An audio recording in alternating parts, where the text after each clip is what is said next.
예수님께서 사마리아라는 땅을 통과하시다가 야곱의 우물이 있는 한 장소에서 어떤 여인을 만나셨습니다. 그리고 물을 주제로 말씀을 나누셨습니다. 예수님께서 그에게 생수에 관해서 말씀을 해 주셨습니다.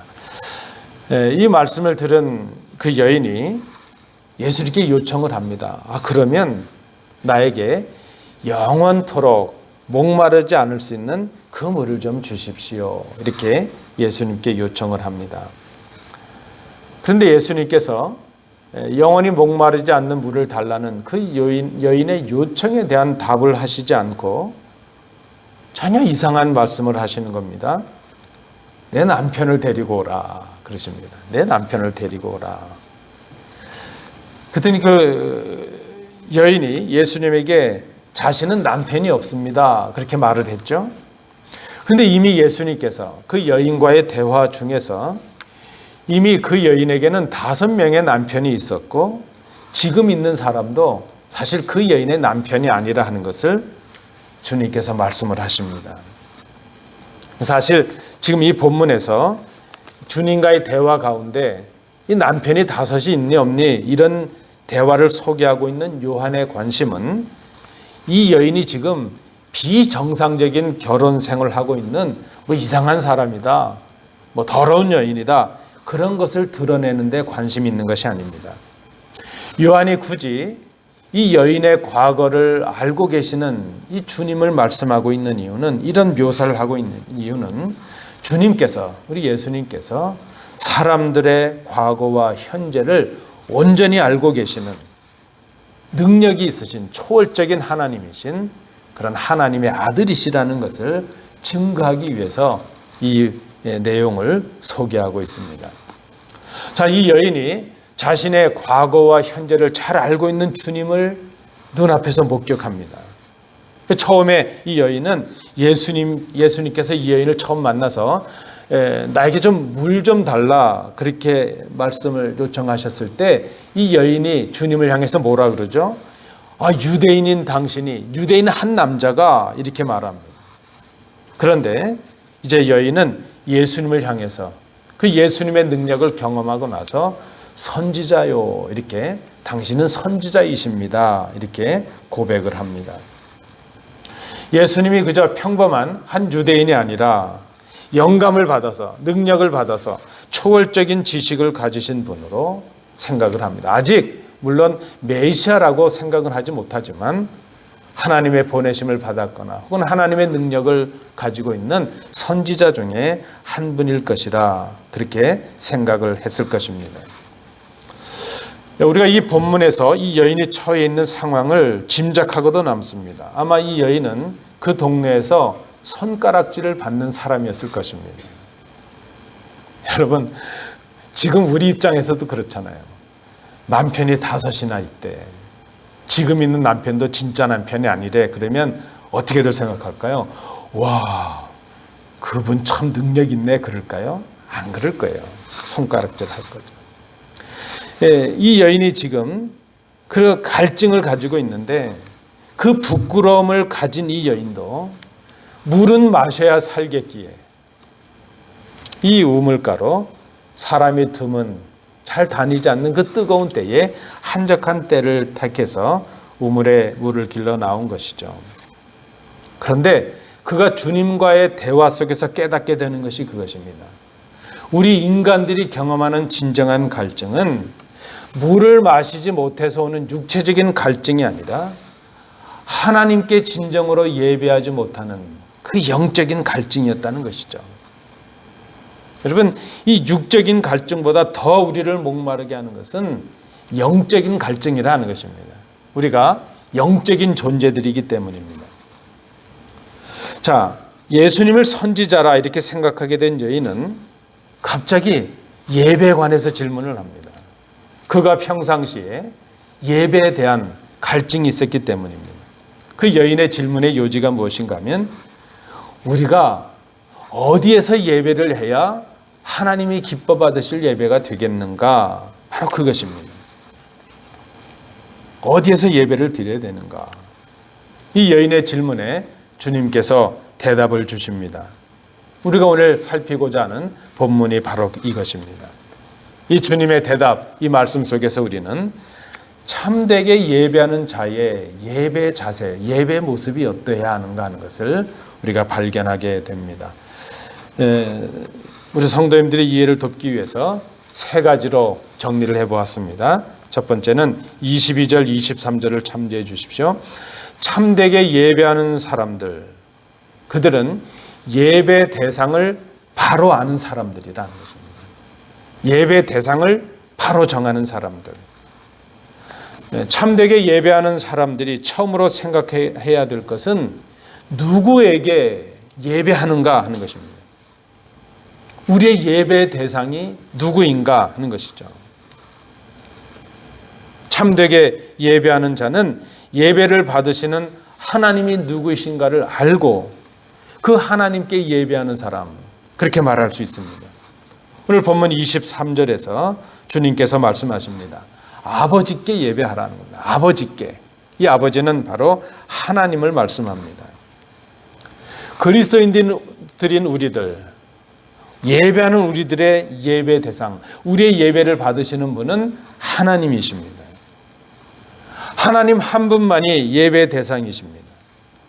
하나님 외에 그 어떤 존재들을 그 무엇도 결탄코 예배 대상이 될 수가 없습니다.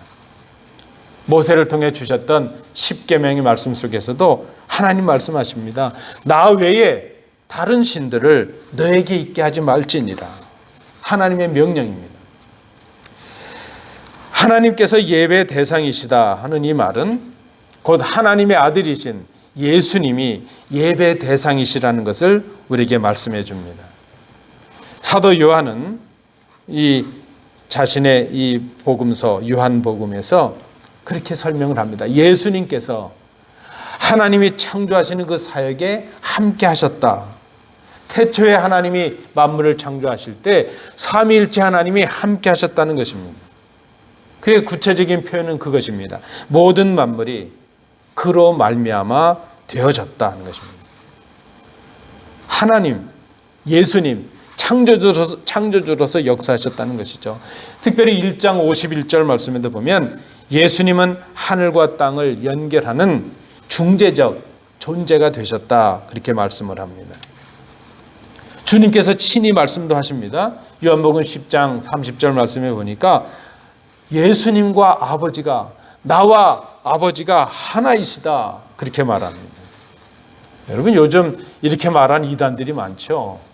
강단에 서서 하나님과 내가 하나야, 내가 하나님이야 이렇게 말하는 존재들이 많은데 다 가짜입니다. 오직 예수님만이 하나님과 본질적으로 하나이시죠. 주님 친히 말씀하신 것이죠. 10장 38절에서도 주님 말씀하십니다.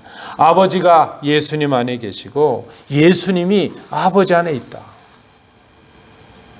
내 안에 아버지가 계시고 아버지 안에 내가 있다.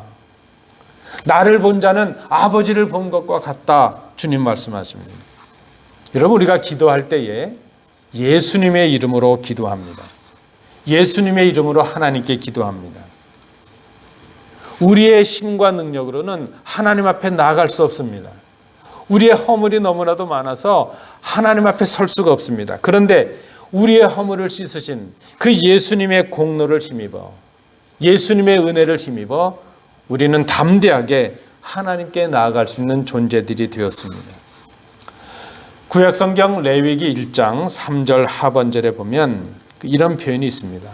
하나님께 하나님의 백성들이 제사를 드리기 위해서 특별히 번제 예물을 드릴 때에 어떻게 드리는가? 하나님 앞에서 그 여호와 앞에서 하나님께서 기쁘게 받으시도록 드리라. 그렇게 말씀을 합니다. 하나님께서 연락하시다. 이 연락이라는 말이 기쁘게 받는다는 뜻입니다.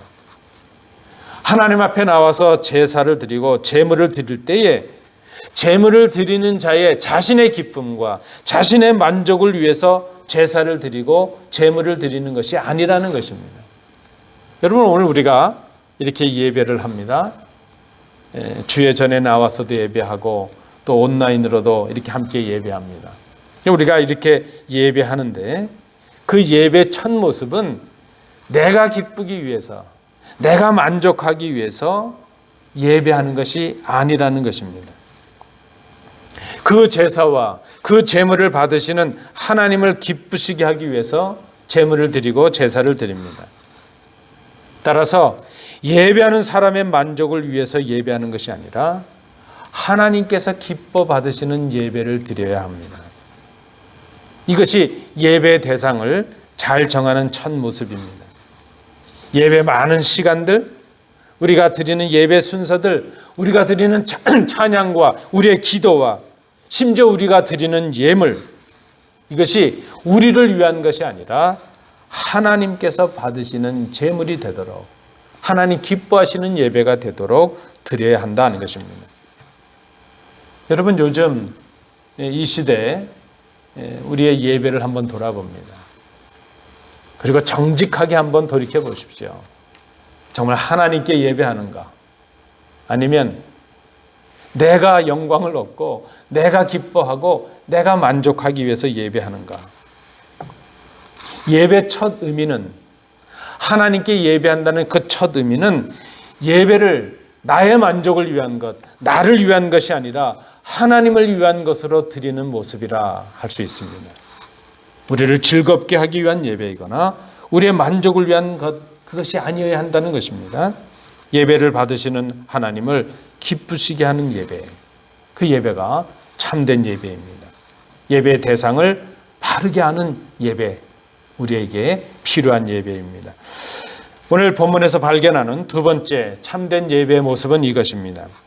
참되게 예배하는 자들은 예배 장소를 바르게 하는 사람들이라 하는 것입니다. 예배 장소를 바르게 하는 사람들. 20절, 21절을 참조해 주십시오. 자, 여인이 다시 말을 합니다. 20절입니다. 우리 조상들은 이 산에서 예배했는데 당신들의 말은 예배할 곳이 예루살렘에 있다고 말합니다. 그가 지금 말하는 이 산은 아마 그리심산이나 에발산을 말할 것입니다. 특별히 이 지역에 지금 야곱의 우물이 있었다는 걸 볼 때 세겜이라는 것이죠. 세겜이라는 곳은 그 골짜기, 세겜 골짜기를 좌우로 그리심산과 에발산이 이제 놓여져 있습니다. 이 여인의 질문은 그것이죠. 우리가 어디에서 예배를 해야 하는가? 예배 드리기에 합당한 장소가 어디인가? 신명기 12장 5절은 예배 장소에 관해서 하나님께서 이스라엘 백성에게 주신 말씀을 기록합니다. 하나님께서 자기 이름을 두시려고 택하신 곳, 곧 계실 곳으로 찾아 나아가서 예배를 드리라, 이렇게 말합니다. 그러니까 예배를 받으실 만한 장소를 사람이 편한 것으로 정하는 것이 아니라 하나님께서 정해 주신다는 것입니다. 그러면 하나님이 예배를 받으시기 위해 정해 주신 것이 어디였을까? 그 신명기 말씀에 보니까 구체적으로 예루살렘 혹은 에발산 혹은 그리심산 이렇게 정해 주시질 않았습니다. 그저 당신의 이름을 두시려고 택하신 곳, 곧 하나님이 계실 곳, 그곳으로 찾아 나아가서 예배하라, 그렇게 말씀을 합니다. 그러니까 이 본문에 대해서 해석이 분분해졌습니다. 북이스라엘 사람들, 사마리아를 중심한 북이스라엘 사람들은 그 장소가 자신들이 속해 있는 그리심산일 것이라 그렇게 생각을 했습니다. 그러나 남쪽에 예루살렘을 중심한 유대 사람들은 무슨 말이야? 우리가 하나님께서 정해주신 예배의 장소는 바로 예루살렘에 있는 성전, 이 예루살렘이지, 그렇게 믿었다는 것입니다. 유대인들은 솔로몬이 처음 세운, 그저 모세를 통해서 광야에서 세웠던 성막의 전통을 잇는 그 예루살렘에 세워진 성전이 하나님께서 정해주신 예배 장소라 그렇게 굳게 믿었습니다. 반면에 북왕국의 사마리아 사람들은 말씀드린 대로 세겜 골짜기를 사이에 두고 양쪽에 그리심산과 에벨산이 있습니다. 제가 왜 이 두 산을 소개하는가 하면 사본 그 본문에 따라서 히브리어는 원문이 없고 사본이 있는데 어떤 사본에 따라서는 지금 이 여인이 생각하고 말하는 이 산을 그리심산이라 이렇게 말하는 본문도 있고 지금 우리가 택하고 있는 이 히브리어 번역은 에발산이라 그렇게 택하고 있기 때문입니다. 어쨌든 사마리아 사람들은 아브라함이 가나안 땅에 처음 들어갔을 때 세겜에 이제 제단을 쌓았다는 그 창세기 12장의 말씀을 근거로 합니다. 이 세겜 땅에 단을 쌓았을 것이고, 단을 쌓았다면 높은 곳에 쌓았을 때니까 그리짐산이나 아니면 에발산일 것이라 그렇게 생각을 했습니다. 출애굽한 이스라엘 백성들이 요단을 건너서 가나안 땅에 들어오게 될 때, 하나님께서 주시는 땅을 차지하게 될 때에 신명기 27장 말씀에 보니까 큰 돌들을 에발산에 세우라, 그렇게 하나님의 말씀이 있었습니다. 그 말씀에 근거해서 세겜 골짜기를 내려다보고 있는 그리심산 혹은 에발산에서 돌을 쌓았다는 것은 제단을 쌓았다는 것이죠. 그래서 그곳을 지금 에발산, 예배 장소로 생각을 했다는 것입니다. 당시의 유대인이나 혹은 사마리아 사람들에게 성전, 예배 장소는 구별된 장소였습니다. 사실 하나님께서 모세를 주신 이 회막을 시작으로 해서 그 회막을 이은 솔로몬의 성전, 그것은 하나님의 이름을 두신 것이요, 하나님의 이름을 부르며 나오는 그 백성들을 만나 주시는 장소였습니다. 성전, 성막, 회막, 이것은 하나님께 나가는 통로였습니다. 하나님을 만나기 위한 구별된 장소였습니다. 하나님의 이름을 두셨고 그곳에 나가서 하나님의 백성들은 그곳에 두신 하나님의 이름을 부르며 하나님께 나아갔습니다. 그런데 여러분, 너무나도 이상합니다. 아이러니합니다. 사마리아 사람들과 유대 사람들은 하나님께 예배한다는 것 때문에, 특별히 하나님께 어디에서 예배하느냐, 이 예배 장소를 정하는 것 때문에 서로 반목하고 분열했습니다. 하나님께 예배한다는 것의 첫 의미는 하나님과 죄인인 인간이 화목하게 된다는 그것 아니겠습니까? 예배하게 된다는 것은 하나님과 화목하는 것이요, 예배하는 백성들이 서로 하나님의 은혜로 화목하게 되는 것, 그것을 의미하는 것이었습니다. 그런데 예배하는 것 때문에, 예배 장소를 정하는 것 때문에 서로 반목하고 분열이 되었습니다. 이것은 역사적인 배경이 있습니다. 여러분 아시는 대로 주전 722년 아수르라는 나라, 그 나라가 북이스라엘을 멸망시켰습니다. 이 북이스라엘을 멸망시킨 이유는 이 북이스라엘을 통치하기 위해서 백성들의 일부는 포로로 끌고 갔습니다. 그리고 백성들을 끌고 간 그 빈자리를 다른 곳에 침략한 나라의 백성들, 포로로 잡은 백성들을 그곳으로 이주해서 정착하게 하였습니다. 그렇게 되니까 자연히 이 북이스라엘은 남아있었던 토백이 그 북이스라엘 백성들과 다른 곳에서 정착한 외국인들이 섞여 살게 되었습니다. 시간이 지나다 보니까 서로 결혼도 하고, 우리가 피가 섞였다 그렇게 말하죠. 혼혈이 되었습니다. 종교와 신앙도 섞이게 되었습니다. 어쨌든 하나님을 섬기던 이스라엘 백성들이 우상의 신을 섬기게 되는 그런 일들이 생기게 되었습니다. 자, 이것을 바라보고 있던 남쪽의 유다 백성들은 사마리아 사람들을 불결한 사람이라 그렇게 적대시하고 상종하지 않게 되었습니다. 멸시하고 모욕을 주었습니다. 같은 한 뿌리를 가진 하나님의 백성들인데도 전혀 다른 나라들이 되었습니다. 심지어 이 유대 사람들이 이제 갈릴리 쪽을 갈 때는 사마리아를 통과하는 것이 쉬운 길인데도 굳이 요단을 건너서 사마리아를 통과하지 않고 올라가는 그런 모습들이 있었습니다. 자, 이렇게 되니까 이런 멸시와 모멸을 받은 사마리아 사람들도 가만히 있을 수가 없습니다. 그들은 절기가 되면 제사를 하기 위해서 예루살렘에 있는 성전에 올라가곤 했는데, 이제 예루살렘의 성전이 있음에도 불구하고 그들은 옛 전통을 세워서 그리심산 위에 자신들만의 성전을 세우게 되었습니다.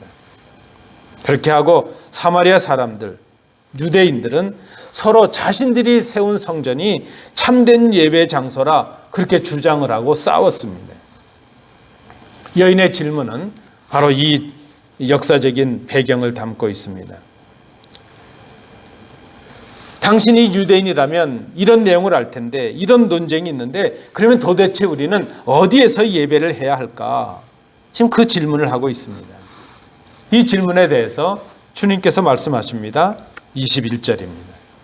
이 산에서도 말고 예루살렘에서도 말고, 너희가 사마리아 사람들이 생각하는 이 세겜 땅 그리심산에서도 하지 말고, 유대 사람들이 주장하는 예루살렘에서도 하지 말라.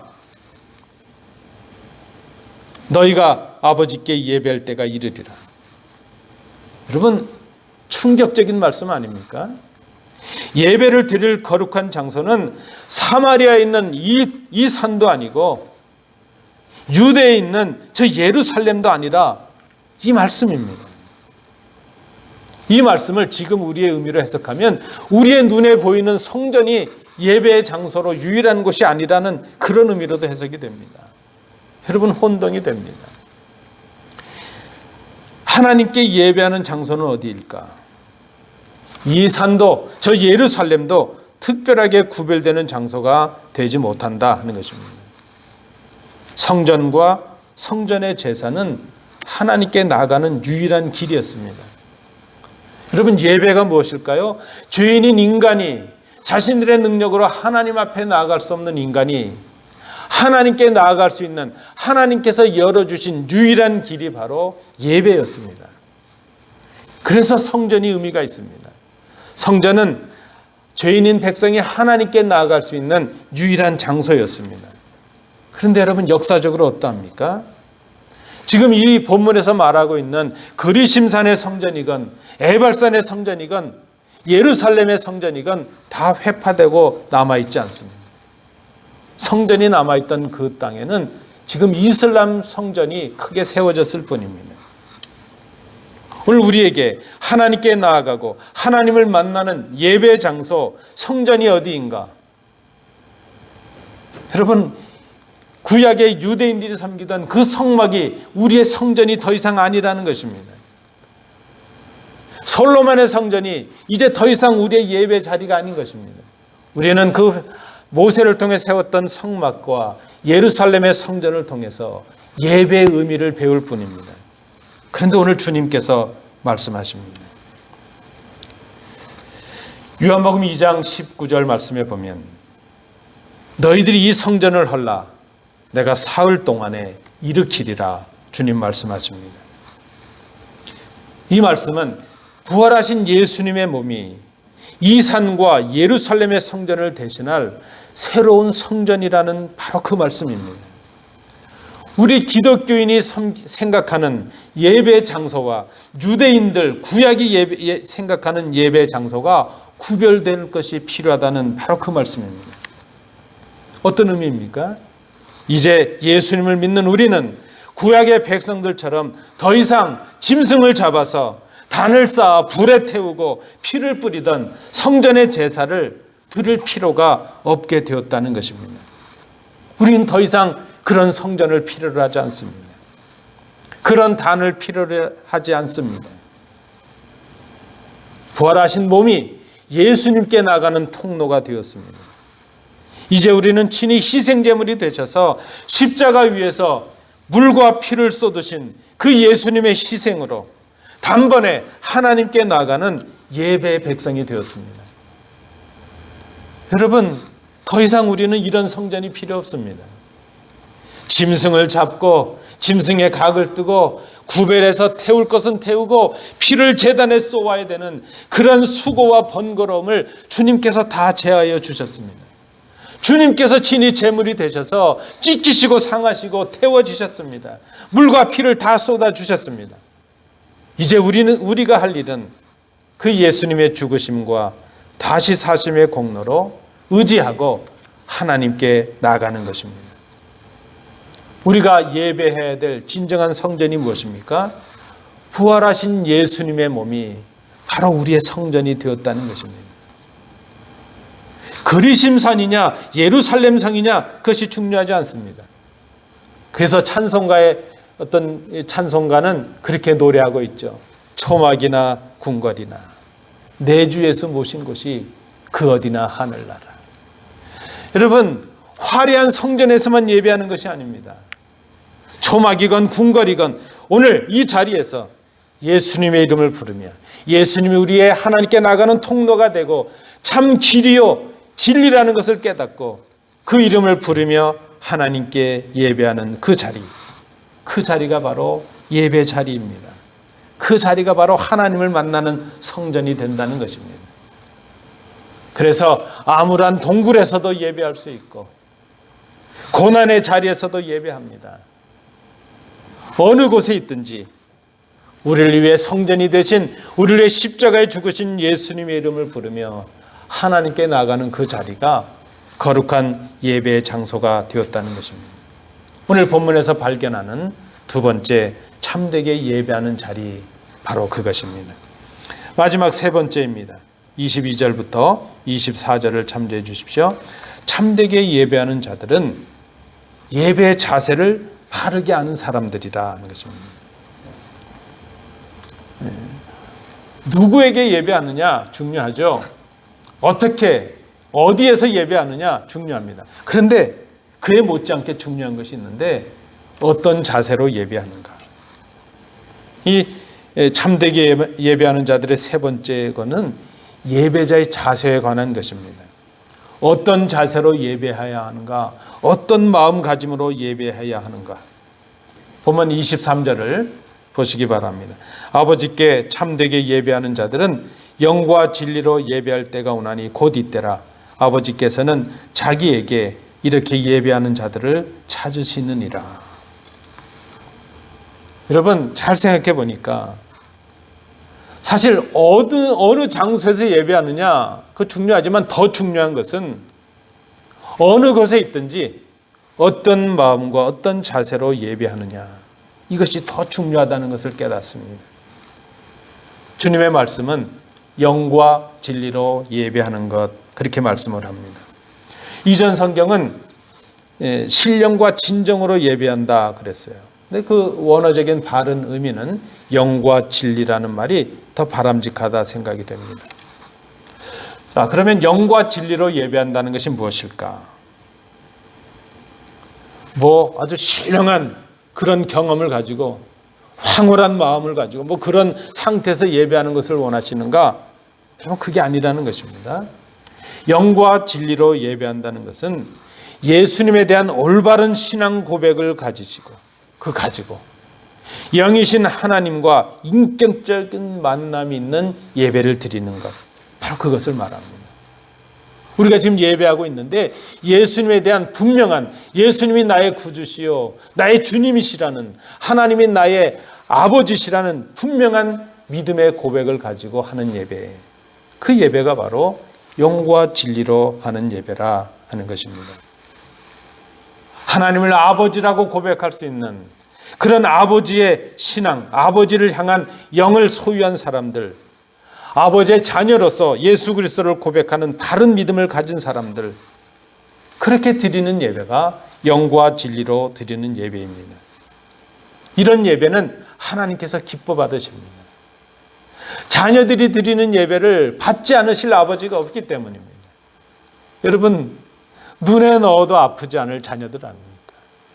우리가 하나님의 자녀가 된다는 것은 하나님께서 기뻐 받으시는 존재가 된다는 것을 의미합니다. 하나님께서 기뻐 받으시는 존재가 되기에 우리가 드리는 예배를 하나님은 기뻐 받으십니다. 그래서 하나님 기뻐 받으시는 예배를 드리기 위해서 우리가 먼저 해야 될 것은 하나님과 올바른 관계를 맺는 것입니다. 바른 신앙의 고백을 갖는 것입니다. 그것이 바로 영과 진리로 예배하는 것입니다.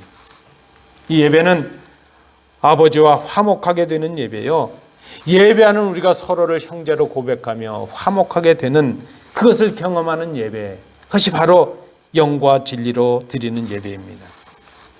말씀을 통해서 예수를 그리스도로 고백하는 믿음이 없는 예배, 그런 고백이 없는 예배, 그 예배는 영과 진리의 예배가 아닙니다.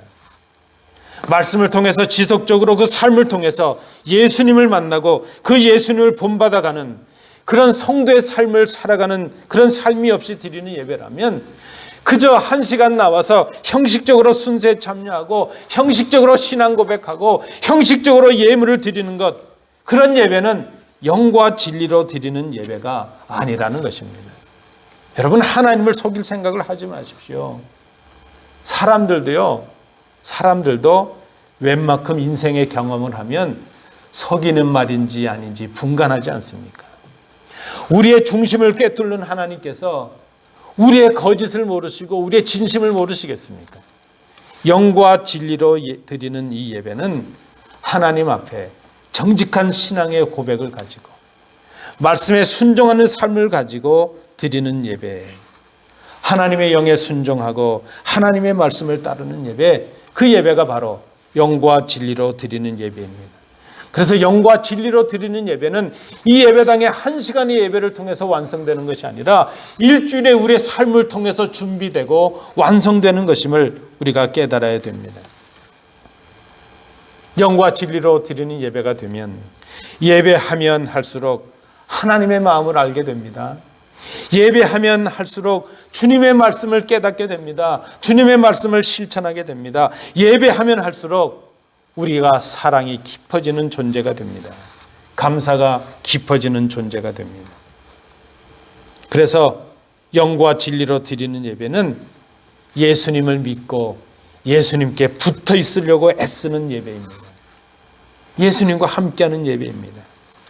자, 그런 자세로 드리게 되니까 예배 장소가 그렇게 중요하지 않습니다. 뭐 교회가 크냐 화려하냐 시설이 좋으냐 아니냐 그거 그렇게 중요하지 않습니다. 제 짧은 인생의 경험이지만 제가 여태까지 드렸던 예배 중에 가장 감격적이고 가장 은혜로웠던 예배는 중국에 가서 그 조선족 교육자들과 그 지하실에서 드렸던 그 예배, 그들이 만들어 온 전병을 깨서 성찬식을 나누며 드렸던 그 예배가 가장 은혜로운 예배로 기억이 됩니다. 여러분, 저도 큰 예배당에서 예배도 드려봤고 뭐 좋은 시설도 예배도 해봤습니다. 그러나 가장 은혜로웠던 예배가 바로 그것이었습니다. 어디에서 예배하느냐, 그것이 그렇게 중요하지 않게 됩니다. 그것이 화려한 성전의 건물이건 지하의 토굴이건 은밀한 골방이건, 다만 내가 지금 예수님과 어떤 관계를 맺고 예배하는 자가 되는가, 내가 지금 예수님을 어떻게 신앙으로 고백하고 하나님을 어떻게 신앙으로 고백하고 있는가, 그리고 어떤 정직한 모습으로 하나님 앞에 서는가, 그것이 바로 참되게 하는 참된 예배의 바른 자세라 하는 것을 우리가 생각합니다. 참되게 예배하는 사람들은 예수님을 그리스도요 하나님이라 고백하는 신앙의 고백이 있어야 합니다. 참되게 예배하는 사람들은 예수님의 말씀을 순종함으로 온통 예수님께 붙어있는 사람들입니다. 그 말씀을 통해서 임하시는 그 하나님의 영이신 그 성령님을 만나고 그 앞에 순종하고 엎드리는 모습이 있습니다. 여러분, 오늘 우리가 진정으로 회복해야 할 참된 예배의 모습이라 생각을 합니다. 오늘 주님께서 이 본문을 통해서 우리에게 말씀해 주십니다. 말씀을 맺습니다. 하나님은 오늘 우리를 다시 예배자로 부르셨습니다. 우리는 예배자로 하나님 앞에 섭니다. 여러분, 이왕 예배하실 것 참되게 예배하는 성도들이 되시기를 축복합니다. 참된 예배자들이 되십시오. 참되게 예배하는 자는 예배 대상을 바로 정합니다. 오직 하나님께만 예배를 드립니다. 이 예배를 통해서 인간이 영광을 얻고 내가 만족하기 전에 하나님을 만족하게 하는 예배를 드리기에 힘쓰는 사람입니다. 참되게 예배하는 사람은 예수 그리스도, 우리의 성전이신 예수 그리스도를 통해서 하나님께 나아가는 사람입니다. 그래서 그에게는 어떤 장소냐 그렇게 중요하지 않습니다. 나를 위해 십자가에 죽으신 예수가 바로 하나님께 나가는 길이요, 그분이 바로 우리의 성전이 되기 때문입니다. 그분을 본받아 우리도 성전으로 아름답게 세워감을 경험하기 때문입니다. 그리고 참되게 예배하는 사람은 영과 진리로 예배하는 사람입니다. 참되게 예배하는 자들, 우리 주님께서 찾으십니다. 우리 교회가, 우리 성도들이 참되게 예배하는 아름다운 성도들이 되시기를 축복합니다. 기도하겠습니다.